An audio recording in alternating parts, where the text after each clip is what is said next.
So, there's a lot of talk about the bench is the most dangerous exercise in the gym. It is not if we set up ourselves correctly so that we're safe, right? And what does that mean? Hopefully we're using a bench that has some sort of safety pin device, right? And then the other thing is don't use clips on the bench when you set up your barbell, right? If we do those two things, and then also if you have someone who you feel can safely spot you, and that means also that they're not gonna touch the bar before they need to, then you have all of those three components in place, you're gonna be super safe, it's gonna be okay, all right? The other added piece of that is you'll notice when I did the teaching method, anytime the bar travels over your face, your arms were locked out, all right? And just as an added way of being safe, when the bar crosses the moneymaker, we're not having bent elbows, okay? So the bar comes out of the rack, arms are straight, it's straight until it gets over the shoulders, and then it bends through the range of motion of the actual press.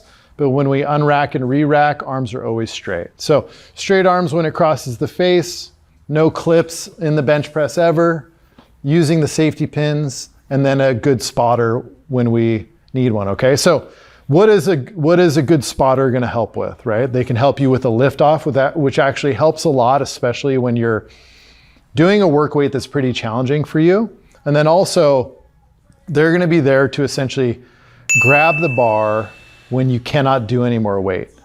I'm not here to help you force out 10 more reps because there is no way to measure that, right? And I always talk about lifting as like data gathering, right? And I wanna gather as clean data as possible.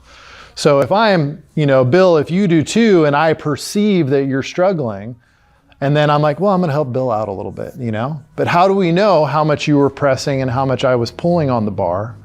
How do we know if you should go up next time or you should keep the weight the same or what, right?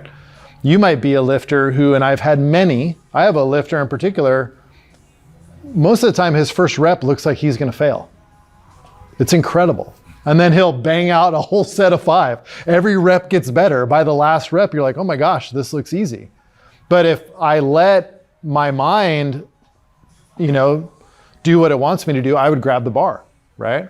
So we're gonna wait until we see the bar start to go back down. So if you're in the process of benching, or let's say you're spotting somebody, you're helping them out, okay? And they get stuck and it freezes, I'd say let them hold it at the stuck position for a little bit before you grab the bar off. Because they might continue to press and it might start to move again. So we're not there to do assisted reps. We're there to help when they fail the movement and they can't press it anymore. Make sense?